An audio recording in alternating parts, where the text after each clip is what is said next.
Спри да правиш тези 3 грешки, ако имаш пролетна чувствителност. Сезонът на алергиите е тук. Писнали ти от кихане, сърбежи и умора? Спри да чакаш да премине. Какво да правиш?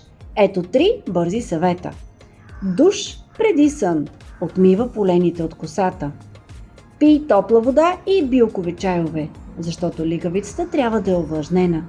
Подкрепи кожата и имунитета си отвътре. Честите грешки, които не трябва да правиш. Те отново са 3. Не суши дрехите навън, влажните тъкани са магнит за полени. Не проветрявай между 5 и 10 сутринта. Тогава полените са на макс. Не влизай с външните дрехи в спалнята. Има и още едно решение. Твоят чист, натурален щит този сезон се казва Urtiplex.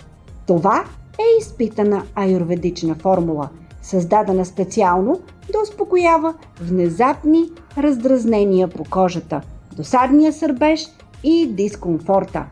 Действа изцяло с прецизността на природата, балансира организма отвътре, охлажда кожата и връща усещането за лекота и спокойствие, без да те успива. Върни си комфорта. Вземи твоя Urtiplex. Вижте повече в коментари.